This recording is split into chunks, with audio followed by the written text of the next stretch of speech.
Welcome to a story buried beneath the ashes of empire. A story the world was never meant to remember. The year was 1918, and somewhere in the fog of France, a battalion of black soldiers vanished into legend. They called them the Forgotten Men. But the truth was far stranger than silence. Before we begin, tell me where you're watching from and what time it is right now. Because when the drums start beating again, time itself begins to fold. It began in the mist. A chill morning along the Marne when boots pressed against frozen soil and the earth itself seemed to hum with an ancient rhythm. These were men who'd crossed an ocean to fight for a freedom they had never known. Men sent to die for a nation that refused to call them equal. And yet, they marched anyway. Some say they carried the ghosts of their ancestors in their packs. Others say the songs of the South followed them across the Atlantic, hidden in their throats, waiting for the right night to rise again. But on the morning of July 28, 1918, something happened in the forest near Belleau that no one could explain. An entire German trench gone. No survivors, no witnesses, only silence, and the faint echo of a hymn that did not belong to Europe. Before the war, newspapers had called them Negro labor units, fit for digging, for hauling, for dying quietly. They were forbidden to command, forbidden to share barracks with white soldiers, forbidden even to march under their own banner. But that night, they did more than fight. They rewrote the script. The French called it a miracle. The Americans called it impossible. And the War Department, they simply called it classified. No citations, no medals, no names. Just one brittle line in an army log. Engagement in the woods near Belleau, outcome uncertain. But the villagers nearby, they remembered. They said the forest screamed that night. They said the trees shook without wind. And they swore they heard voices singing in English. It wasn't the sound of war. It was the sound of deliverance. A corporal from Georgia interviewed 20 years later whispered to a WPA writer, "We weren't just fighting the Germans that night. We were fighting the weight of every chain that ever touched our fathers." He paused, then added quietly, "And something out there was listening." The interviewer laughed, thought it was nerves. But the corporal refused to say more. He died 2 years later, his record marked service honorable, his story erased. Still deep in the French archives, a telegram remains ink-smudged, rain-stained, dated August 1918. Unité Américaine Noire, no casualties recorded. Enemy line dissolved witnesses report, singing after midnight. Singing. That single word haunts historians to this day. No unit was stationed there. No chaplain assigned.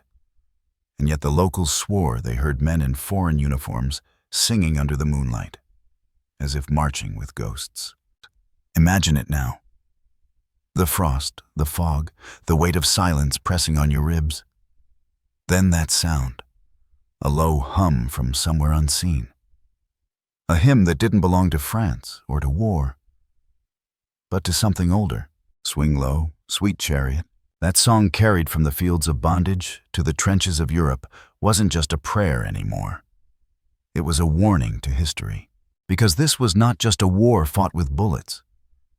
It was a war fought in the shadows of recognition, in the ache of a people told they could serve but never belong. And yet, they kept marching. Through the mud. Through the orders that denied them. Through disbelief itself. What happened in those woods was buried, rewritten, redacted, forgotten. But the whispers never stopped.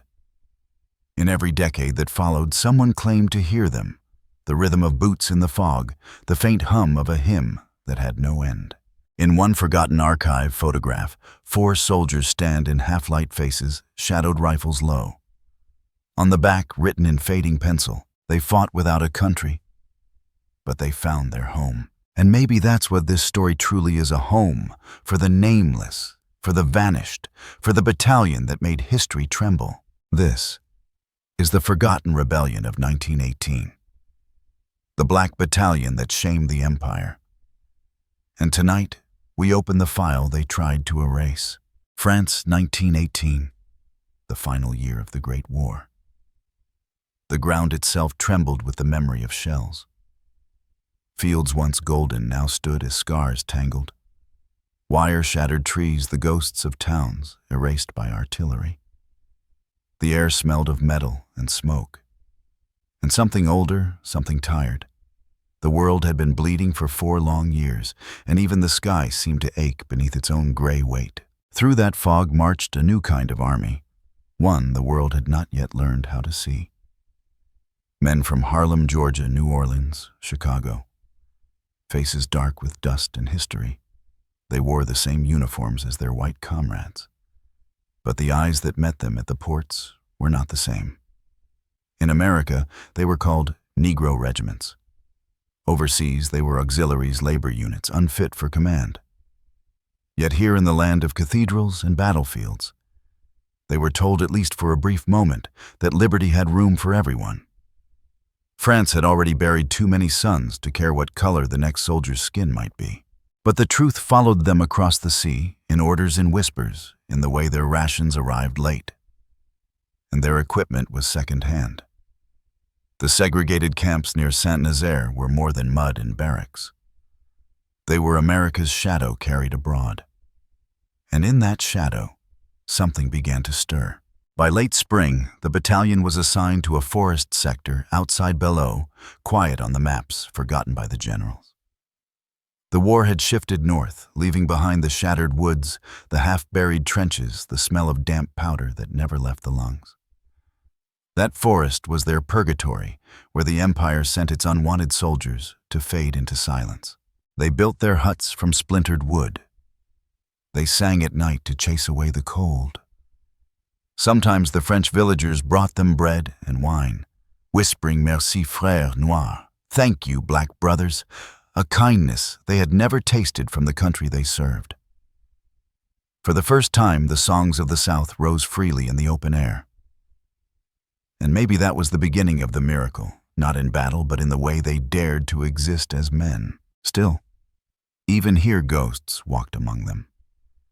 One of the men, Private Robert Hayes from Mississippi, wrote in a letter that he could feel the forest watching.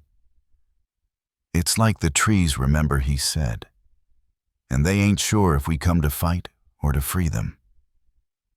He mailed that letter home, but it never arrived. The Army kept no copy. Only a torn draft found years later, in a bundle of unsent correspondence, remains in an archive box in Maryland. The handwriting trembles, the ink blotted by rain or fear. At night, the fog rolled in from the Marne, thick and colorless. You could taste it on your tongue, iron and dew, and something faintly sweet like burning wood. Men woke to the sound of distant drums that no one could locate. Some said it was the French artillery practicing. Others said it came from underground, from the dead who had not yet stopped marching. One sergeant claimed he saw lights moving in the trees, pale and slow, drifting like lanterns. He followed them once, until he realized they weren't lights at all, but the reflection of his own men's eyes, wide and shining in the darkness, staring back from nowhere. He never spoke of it again. The commanders, mostly white officers, sent to oversee colored units, laughed at the stories. They wrote it off as superstition, plantation nonsense, Negro nerves. But even they began locking their tents after dusk. The forest seemed alive, whispering, shifting, echoing with sounds that didn't belong to wind or birds. Yet by day, the camp looked ordinary. Smoke from the mess hall curled into the pale morning sky. The men polished their boots until they could see their own faces, or tried to. They practiced formations that no one expected them to use, recited drills for a war they were never supposed to fight. Somewhere beyond those trees, the real front lines thundered. But here they were, invisible, and still they waited. A French officer, Captain Etienne Marceau, who often supplied their rations, wrote later in his diary, "They are quiet men. They do not speak much. But when they do, it is as if the earth itself is listening. I believe they pray differently, not for victory, but for remembrance." He described one evening, after a long march, when he found the battalion gathered by a half-collapsed chapel. The roof was gone, the altar burned, but the bells still hung. They stood in a circle, humming low, wordless, almost like the soil was breathing through them. The captain asked what song it was. A private answered softly, "It's a song for those who ain't got graves." That line stayed in his notes. Years later, when Marceau's papers were recovered from an attic, the entry was almost unreadable, the ink melted by humidity. But that one phrase was underlined twice. It's a song for those who ain't got graves. France had thousands of such songs, laments for soldiers who never came home. But this one was different. It was older.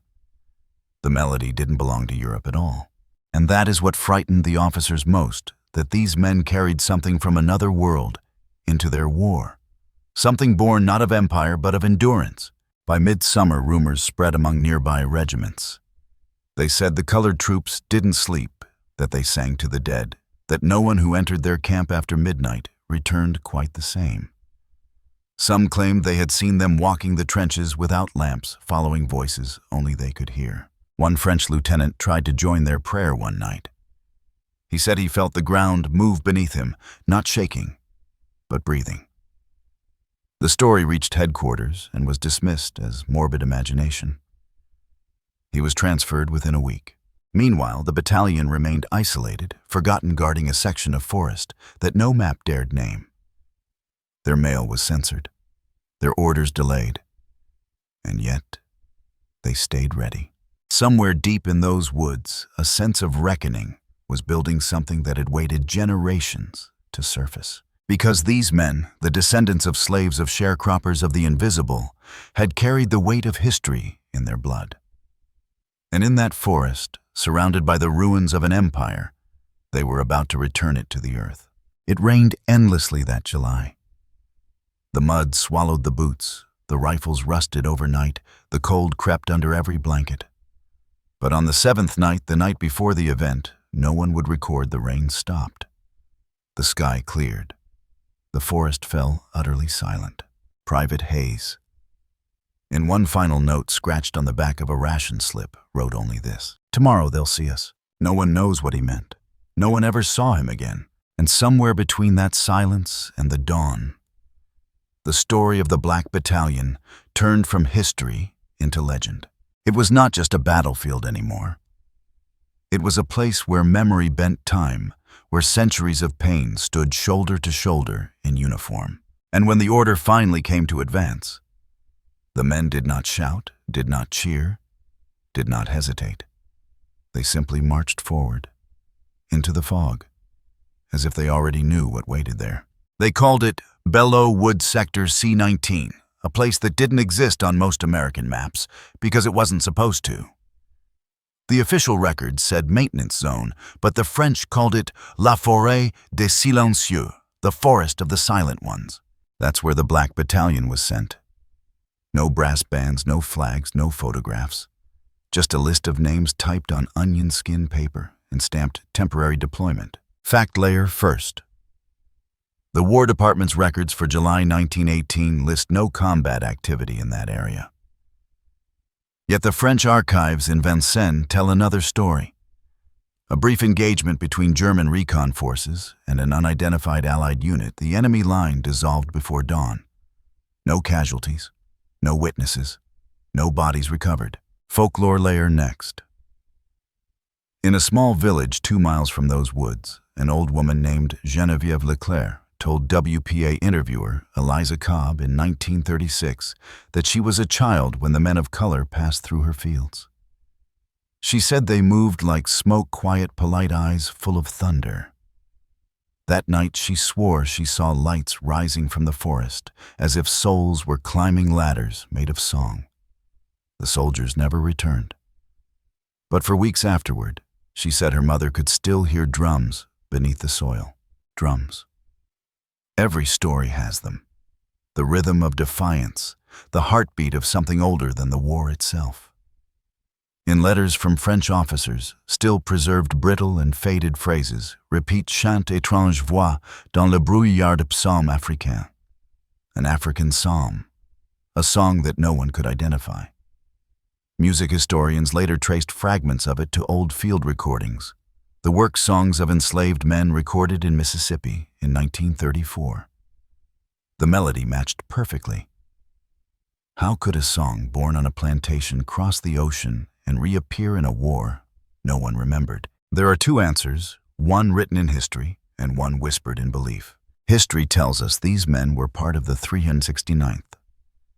The Harlem Hellfighters, a regiment loaned to the French command because the American army refused to fight beside them. They earned more medals than any other U.S. unit of their size. But within that regiment was a smaller detachment, unofficial, unnamed, composed of men transferred from Southern labor companies. The black of the black, the records say. Their commanding officer, a Lieutenant Harold Gaines, white, nervous son of a preacher from Alabama. His diary, found decades later in a trunk, reads, "They scare me more than the enemy does. They pray all night not to win, but to be seen."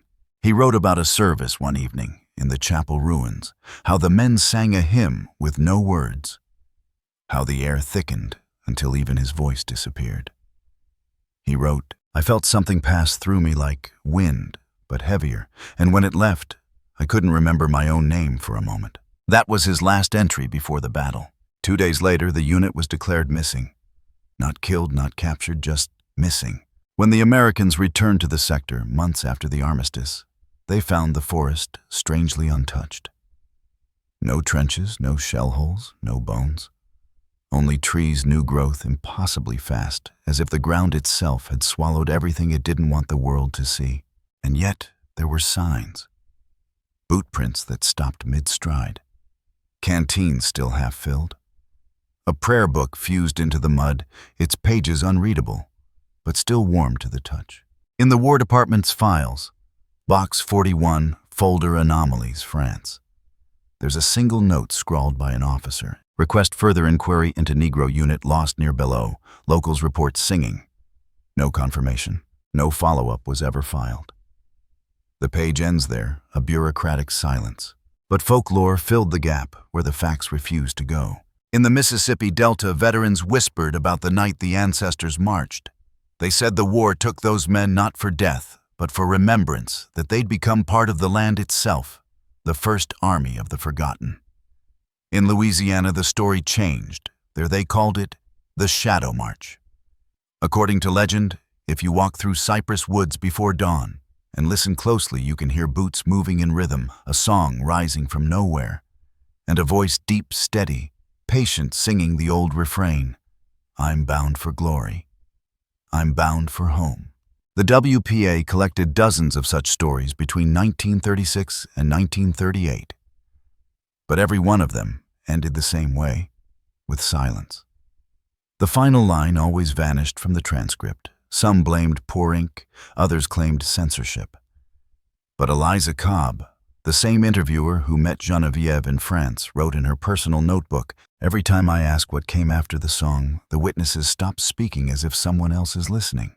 The mystery deepened in 1951, when a French lumber crew clearing the same forest unearthed metal fragments, buttons, belt buckles, and a single tag stamped USCT, U.S. Colored Troops. But the last of those units had been disbanded in 1867, 50 years before the Great War. No historian could explain it. Some said it was a mistake, relics from a museum shipment lost during the war. Others whispered something far stranger, that the earth itself remembers uniforms, and when men fight for freedom, it summons every spirit that ever did the same. But what about the official side? The cold facts fact layer again. The U.S. Army never acknowledged the existence of a segregated detachment at Belleau. Yet in 1922, the French government quietly issued a citation for unknown African-American combatants to the American Embassy in Paris. It was never accepted. The document still lies in a file drawer marked "Returned Undelivered." In 1974, an American historian named Charles Darden tried to reopen the case. He traced letters, diaries, regimental logs. He found witnesses, children of French villagers who still remembered the night the sky turned black and sang. But before he could publish his findings, Darden vanished in the same forest. His car was found at the trailhead keys, still in the ignition tape recorder, still running. The tape contained 2 hours of ambient sound, wind birds rustling leaves, and then faintly, the beat of distant drums. No one ever found him. Folklore says he joined them, the last historian, to become part of his own story. And maybe that's what makes this file so dangerous. It refuses to close. Every attempt to explain it, every scholar, every archivist, ends with the same echo. The rhythm of marching boots, the hum of a song older than the nation that buried it. Because behind all these fragments, the telegrams, the diaries, the folklore, lies a deeper truth. These men weren't just soldiers in a foreign war. They were carrying the unfinished battles of their ancestors. Imagine it. The sons of slaves wearing the uniform of their oppressors crossing the sea to fight another empire, and somewhere in between, realizing that no empire would ever claim them fully, so they claimed themselves. Some call it rebellion. Some call it haunting. Maybe it was both. In one recovered oral account recorded by the Library of Congress in 1940, a retired dock worker named Ellis Green said, "My granddaddy was there. He said they didn't fight for medals. Said when the sky turned red that night, they saw every whip that ever hit a man. And they kept walking till even the earth gave way." No one knows if Ellis's grandfather truly fought at Belleau. No documents connect the names. But the rhythm of his story, the cadence, the imagery matches too many others to dismiss. And so history and folklore continue their dance fact, twisting around faith, truth, bending towards something larger. Maybe that's how legends are born, not from lies, but from the fragments of truths too heavy to bear alone. In the archives of the 369th Regiment, one final page bears a handwritten annotation. Some men fought the Germans. Some men fought the silence. Those who study these ghosts call that line prophetic. Because what disappeared at Belleau was not just a battalion. It was the idea that history could ever silence a people who refused to vanish. And if you stand in those woods today, you'll still hear it a pulse beneath the soil. Steady as breath, steady as faith. The sound of the lost battalion still marching. It began slowly. Not with cannon fire or orders shouted across the field, but with absences. Small, inexplicable disappearances that made no sense in the logic of war. The first to vanish was a sentry, Private Joseph Miles. He was last seen walking the perimeter just before midnight. The fog was thick that night, so dense it blurred the edges of the campfire. When the patrol passed again 20 minutes later, his rifle was still leaning against a stump, and his footprints stopped mid-step as if the earth had swallowed him whole. Lieutenant Gaines ordered a search at dawn. No trace, no sound, not even the impression of struggle. The official report read, "Desertion possible." But none of the men believed that. Miles was steady quiet, never caused trouble. He had a photograph of his wife sewn into his jacket. He'd shown it to everyone the day before he disappeared. The next night it was another man, Private Calvin Rhodes. Same hour, same fog, same silence. Gone. No scuffle, no scream. Only the faint sound of humming a low, trembling note that rose and fell with the wind. Those who heard it described it as a song without words. By the third night, the battalion refused to sleep. They lit fires all around the camp, but even the flames seemed muted, as if the air itself refused to carry light. Gaines wired headquarters requesting transfer or relief. No answer came. The telegraph lines were dead. The French liaison officer, Captain Marceau, arrived on the fourth day and found the men exhausted, jittery, muttering prayers under their breath. He wrote later in his journal, "Their eyes were red from sleeplessness. They say the forest breathes that it moves closer each night." That evening, he stayed with them. At 2 a.m., he heard it himself, a rhythm faint and deep coming from beyond the tree line.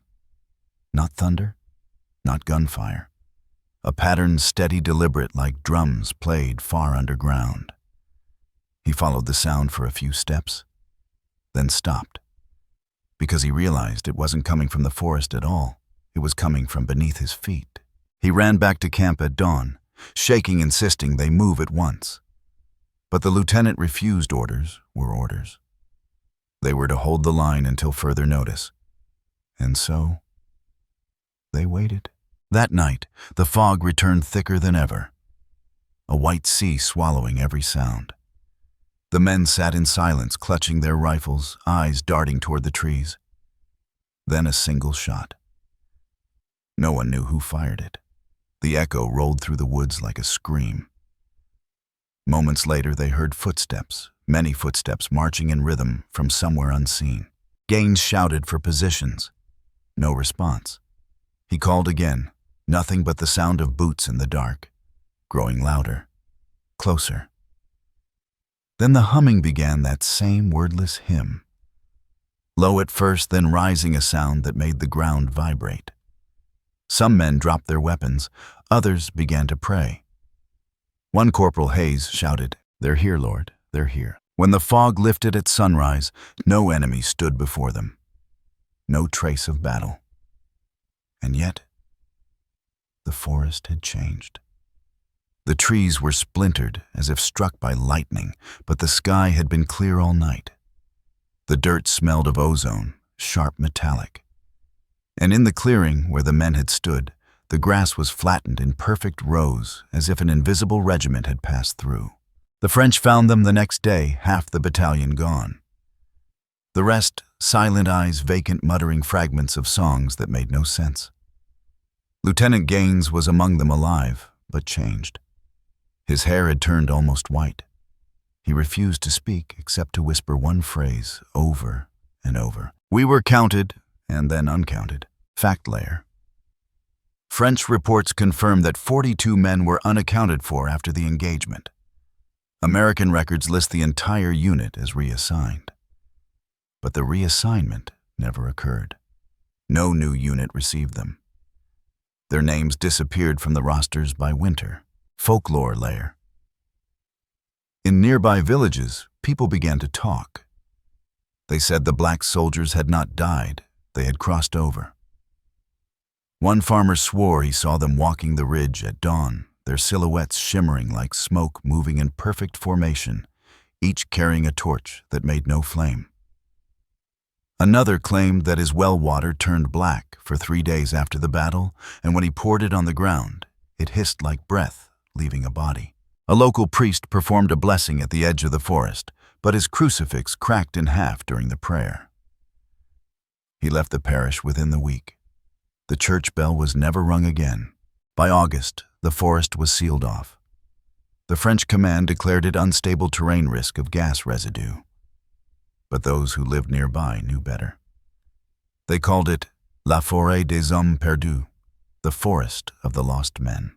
No one went near it after dark, not even the dogs. In September, the American Expeditionary Force issued a new report. Unit C-19 dissolved following combined French integration. But when the French were asked, they denied ever absorbing such a unit. The name disappeared. The files were reclassified. The silence began. Years later, when researchers reopened the archives, they found the original logs from Gaines's headquarters. Half the pages were missing. The surviving ones were water-damaged, as if someone had dipped them in the Marne. But one line remained legible, written in black pencil. "The drums stopped at dawn. We did not." Folklore says the drums never truly stopped. They just sank deeper. And every generation since someone hears them. Sometimes a French farmer plowing the fields. Sometimes a visiting historian. Sometimes a veteran lying awake hearing the rhythm in his pulse. In 1934, a group of American soldiers touring the old battlefields reported strange sounds near Belleau at night. One described it as a distant parade. Another said it was like the earth breathing. Their guide, an old Frenchman, told them not to listen too closely. He said the forest calls by name, and if it says yours, you don't come back. Back in America, stories grew like vines. Families who'd lost sons with no graves began dreaming of them, the same dream again and again. their boys standing at attention in missed faces, calm eyes unblinking. Sometimes they were smiling, sometimes they were crying. Always they were marching. A mother in Savannah swore she heard her son's voice through the floorboards one night. He'd been missing since July 1918. She said he was singing, "I Ain't Done Marching Yet." The neighbors thought she'd lost her mind. But weeks later, the exact phrase appeared in a letter recovered from the ruins of the Belleau camp. It was written in her son's handwriting. Coincidence or echo? In 1920, when the Army began building the American cemetery at Belleau, construction halted 3 times. Every time they tried to dig foundations near the forest edge, the machines stalled. Engines died. Workers complained of dizziness and of hearing music under the soil. One foreman quit, claiming he'd seen rows of faces staring up from the dirt, smiling. No one laughed. They moved the cemetery a mile south. That same year, the French Ministry of Defense quietly posted a guard at the forest entrance. His logbook from those nights survives. In it, he drew a rough sketch, a formation of men's silhouettes lined across the field. Below it, a single note: "They do not fade with daylight." Fact or fear, no one could tell. But every line of evidence seemed to collapse into the same void. A missing battalion. A forest that refused to yield its dead. A rhythm that pulsed long after the guns had stopped. By the 1930s, it had become folklore, a ghost story whispered in black communities from New York to New Orleans. They called them the drums of freedom, the spirits of the soldiers who shamed the empire. Children were told that if they ever heard drums in the distance at night, they should bow their heads, not in fear, but in respect. Because those weren't ghosts, they were ancestors still on patrol. And yet, not everyone believed. Some scholars dismissed it as a myth born of trauma, a way for a wounded people to reclaim pride from loss. Others said it was propaganda, a folk resistance story wrapped in the supernatural. But the more you read the documents, the more the line between truth and myth dissolves. Because every archive, every diary, every interview ends the same way, with sound. A hum. A rhythm. A song too low for the ear, but clear enough for the soul. One French archivist described it best in a private letter: "You think history is written with ink. But sometimes it is written with vibration." And maybe that's the real story of the Black Battalion, not the battle, not the fog, not the vanishings, but the vibration they left behind. A pulse that crossed oceans, defied silence, and refused to stop. If you listen closely, you can still hear it in the wind that brushes through the poplars of Belleau, in the steady rhythm of footsteps that never existed on record, and in the trembling heart of every story that refuses to end. Because some rebellions don't need witnesses, they just need echoes. History tried to close the file, but the paper never stopped breathing. Every decade, someone opened it again, a clerk, a historian, a soldier's grandson, and every time the story bled through the ink like rain through parchment. The facts were always the same, and never enough.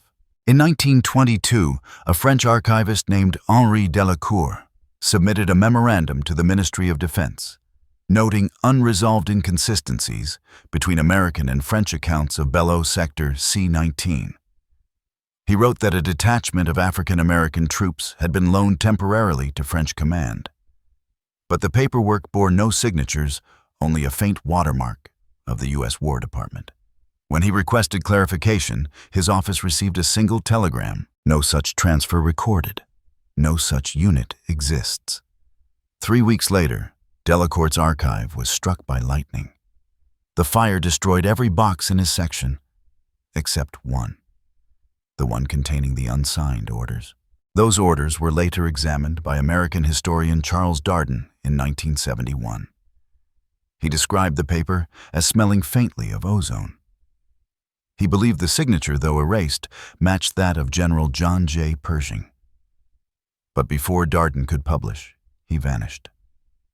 And when his widow retrieved his notes from the hotel room in Paris, every page of his journal had turned black as if dipped in soot. Only the first line was still legible. They were not lost, they were taken. Fact or metaphor, no one could tell.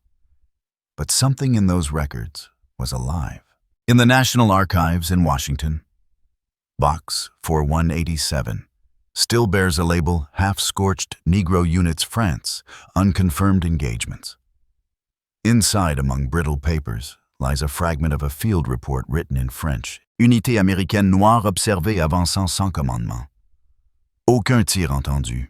L'ennemi a disparu. Black American unit observed advancing without command. No gunfire heard. The enemy disappeared. It's signed simply Marceau, the same Captain Marceau who wrote of the humming forest. The last man to see them alive. He returned to Belleau in 1928. His letter from that trip survives in his family's archive. I walked the same ground again, but it did not feel like ground. The trees grow in rows now, perfect, even as if someone planted them with a ruler. I counted 42 in one line, the same number of men we lost. He swore the trunks bore markings, faint grooves carved deep but smoothed by time. When he traced them with his finger, he said the bark felt warm, almost like skin. Folklore says those were not trees. They were men rooted watching, listening. The old people in the nearby villages still leave bread at the forest edge every July. They say the soldiers return that night. You can hear them moving through the fog, the crunch of boots, the murmur of hymns. No one ever sees faces. Only the outline of uniforms buttons, glinting faintly like stars through mist. Meanwhile, back in America, the silence deepened. The families of the lost soldiers never received medals, pensions, or death certificates. Their names were left out of regimental rolls, their stories erased before they ever reached home. But erasure has its own rhythm, and in black communities across the South, the rhythm began to beat again. Churches held midnight services on Armistice Day, singing hymns that no one had written down. Songs from nowhere, the elders called them tunes that seemed to arrive unbidden melodies with no composer. In one recording from 1926, captured by folklorist John Lomax in Louisiana, a congregation can be heard chanting, "The line still holds. The line still holds." When asked what the words meant, the pastor smiled. "That's not for the living to know," he said. Scholars would later analyze that melody and discover it matched the harmonic pattern of French military marches. But how would a rural black church in Louisiana, decades after the war, know a French rhythm? No one could answer. In 1938, during the WPA's Voices of Freedom project, a former cook from the 369th Regiment, Miss Ella Green, told an interviewer that she remembered the night they sang the river. When asked what that meant, she said quietly, "They didn't die over there. They crossed. The Marne carried them home, not their bodies, but their sound." She described hearing a hum through the walls of her barracks the night of July 28th, as if 1,000 men were breathing in unison. She said the lanterns flickered and the air smelled like pine sap and rain. Then she heard footsteps above the roof, though her barracks had no second floor. Her story was never included in the final WPA report. But her original transcript survived in her granddaughter's attic, handwritten, water-stained, the last line nearly illegible. "When the war ended, I stopped believing in ghosts, 'cause I learned they're just people history forgot to bury." Fact layer, again the military's silence. In 1946, when the U.S. Army began compiling comprehensive casualty records for WWI, an internal memo surfaced. It read, "Discrepancy. 42 names unaccounted for. 93rd Division, July 1918. Recommend suppression pending verification." The suppression remained. Those names were never published. But in France, the legend grew. The villagers near Belleau began holding an annual vigil, La Nuit des Disparus, the night of the vanished. They lit 42 candles and placed them along the riverbank. Every year, one of those candles refused to stay lit. No matter how many times they tried to relight it, the flame would flicker, then die. Always the same candle. Always the 42nd. By the 1950s, the French government stopped acknowledging the vigil. But the people continued it in secret by moonlight. Sometimes tourists wandered close enough to hear the sound, low voices humming steady. A song no one could translate. Not French, not English. Just sound. A local teacher, Jean Blanchard, wrote in her diary in 1958, "When they sing, the air moves differently, as if something beneath the soil joins in." I asked the old women what the song meant. They said it isn't a song. It's a heartbeat. Her diary ends abruptly, 2 pages later. The last line reads, "Tonight the fog is singing again." Magant. By 1970, when civil rights movements swept through America, young black activists rediscovered the Belleau legend. They began calling it the Lost Rebellion. To them, it symbolized something more than war, a defiance so complete it became invisible. They carried signs that read, "We are the missing." And during marches, they beat drums, slow measured, echoing the cadence of military steps. Those who listened closely swore the rhythm was the same as the one recorded in 1918. Field logs, 4/4 times, 60 beats per minute, the pace of a steady march. Was it coincidence or memory passed through generations of rhythm and blood? Even scientists began to wonder. In 1986, an acoustic engineer named Marcel Fournier brought sound mapping equipment to Belleau. He measured low-frequency vibrations in the soil, constant, rhythmic, around 60 beats per minute. He concluded it was likely underground water movement. But the local farmers laughed. They said the river hadn't flowed beneath that ground since 1918. Folklore or frequency, sometimes they're the same thing. Because the deeper researchers dug, the more the facts bled into myth. Letters from the 369th were found buried in sealed French attics, ink preserved by wax. In one, a soldier wrote to his mother, "They say we'll be forgotten, but that ain't how sound works." And maybe he was right, because sound doesn't die, it lingers. Every vibration leaves a trace. Every drum beat folds into the air and waits. Perhaps that's why the legend endures. Why people who visit Belleau claim they can feel pressure in their chests. A weight that isn't grief, but recognition. They say if you hum quietly, the ground hums back. In 2004, a group of American genealogists traced the descendants of missing soldiers from the 369th. They found a pattern. Every family reported the same dream passed down like an heirloom. The same field, the same mist. A line of men walking toward the dawn, each carrying a lantern that glowed without flame. No one ever reached the horizon. They just kept walking. One woman from Chicago said she heard a voice in her dream whisper, "We're still moving, child. Tell them we're still moving." When she woke, the radio beside her bed was playing static, but the static pulsed like a heartbeat, exactly 60 beats per minute. So here we are.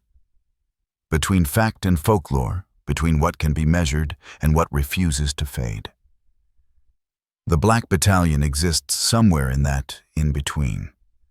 Not ghosts, not myth, not memory alone, but rhythm. A rhythm strong enough to outlast silence. Strong enough to make history tremble. Because what if the real rebellion was not a battle but a refusal to vanish?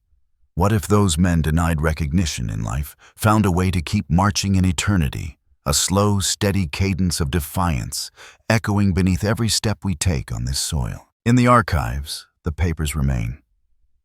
The telegrams, the missing rosters, the scorch marks.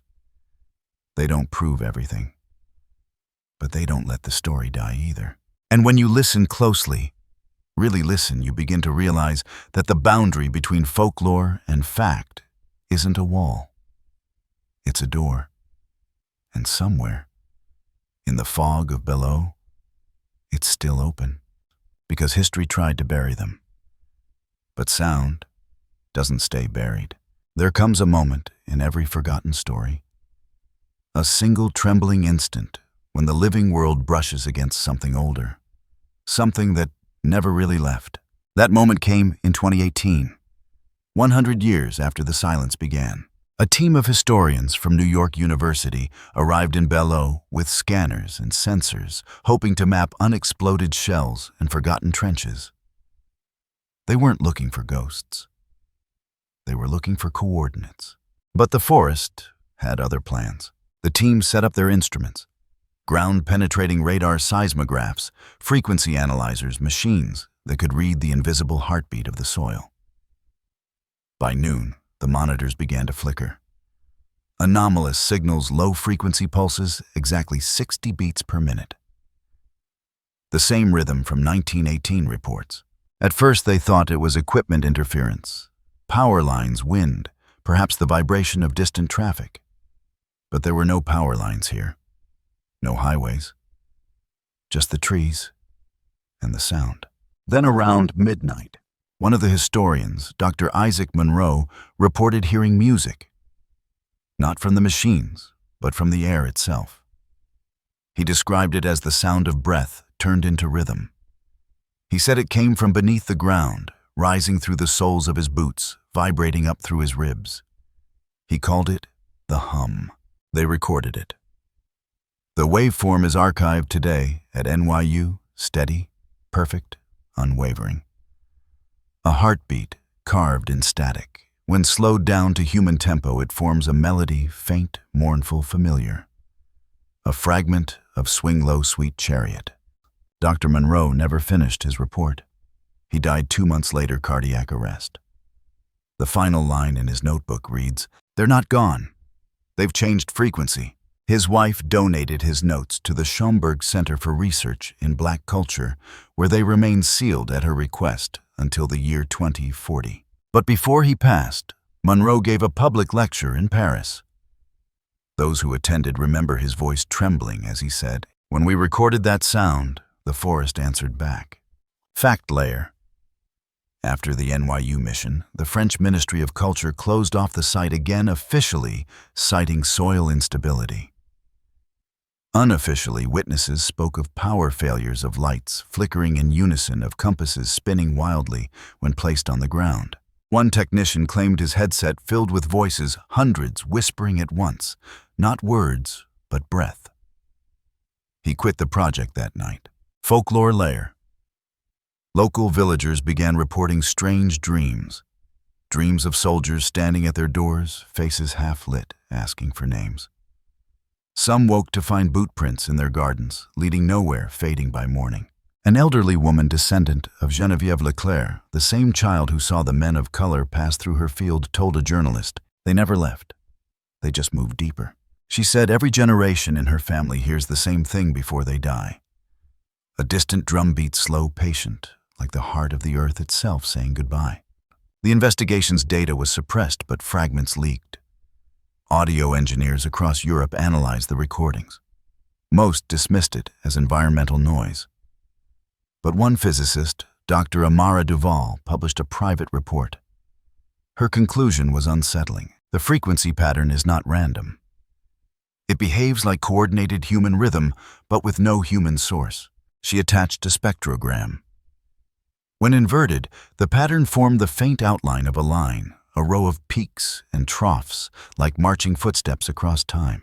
She titled the graph, "The Battalion." In America, meanwhile, something began to stir. Descendants of the missing soldiers formed a collective, the 42 Foundation, dedicated to finding recognition for those erased from the 369th rolls. They traveled to France in 2019, carrying old photographs and prayer cloths.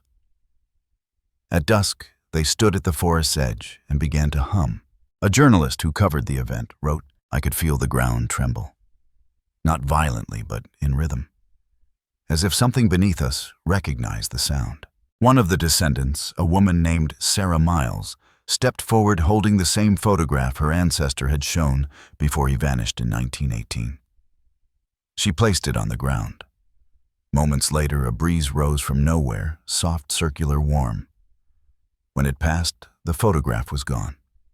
In its place, the imprint of a boot heel. She didn't cry. She just whispered, "He heard me." The cameras caught that moment. It aired once, then disappeared from broadcast archives. When re-uploaded by viewers, the audio track carried something new beneath the wind, beneath her voice, a hum. Low, steady, 60 beats per minute. Now, imagine standing there. Imagine the dusk falling like a curtain. The forest stretching out before you, the same forest that had swallowed 42 men a century before. You close your eyes, and you hear it. The cadence, the unbroken rhythm, marching not toward war, but toward memory. That's the bridge, the invisible crossing between the living and the remembered. And on that bridge stands the truth. They were never fighting the Germans. They were fighting erasure. They were fighting to exist in a world determined to forget them. Every battle they fought, from the cotton fields to the trenches, was the same battle. And in that final night, when the fog rose and the drums began, they became more than soldiers. They became continuity. That's what Monroe meant by frequency. That's why the ground hums. Because what the world calls silence is just history vibrating at a tone we can no longer hear. And maybe, just maybe, every time someone tells their story, every time their names are spoken aloud, the frequency rises. The hum grows louder, and the forgotten come closer.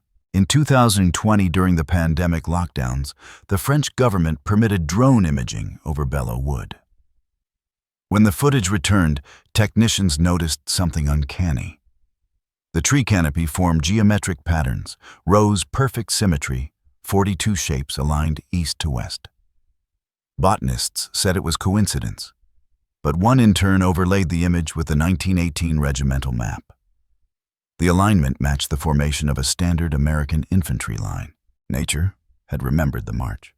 A week later, a storm struck the region, sudden, violent, the kind that arrives without warning. Lightning hit the forest twice. When locals returned the next morning, they found 42 trees split clean down the middle, each trunk burned, each scar shaped like a hand.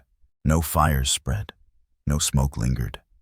The wounds glowed faintly for days, then faded into smooth bark as if sealed by time itself. A researcher photographed one before it healed.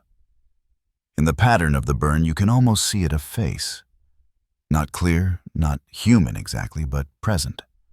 Like the memory of a man carved in light. He called the photo the 42nd return.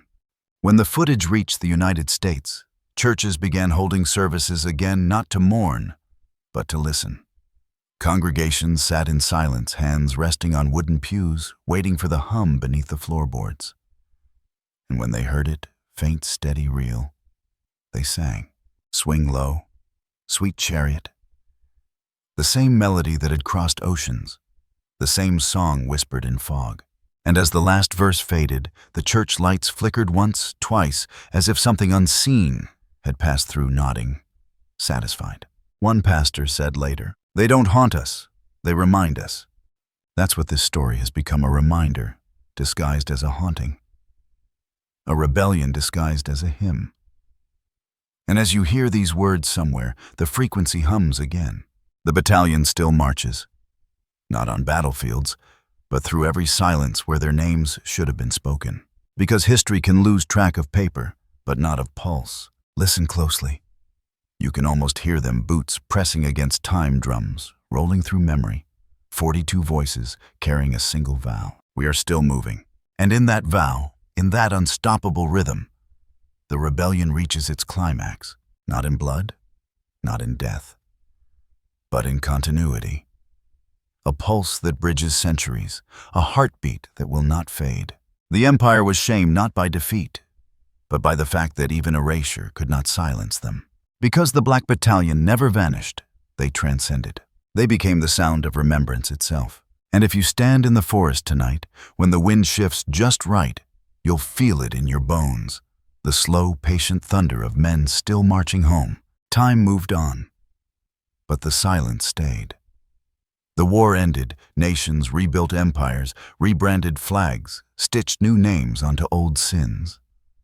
Men came home to parades and medals, to headlines that said, "Victory." But not everyone returned to a country that wanted them. For the families of the 42, there was no telegram, no body, no closure. Just a space at the dinner table that grew older each year. And when they asked, "Where is he buried?" the answer came folded in bureaucracy. No record, possibly reassigned, possibly lost. But something deeper than paper carried their story. Something that paper couldn't smother. It lived in rhythm, in music, in memory. Because soon after the war, songs began to appear. Not in the cities, not in concert halls, but in the fields, in the churches, in the work songs of the South. A hum beneath the hymns, a drum beat stitched into the bones of blues. The same slow tempo, 60 beats per minute, the tempo of men marching through fog.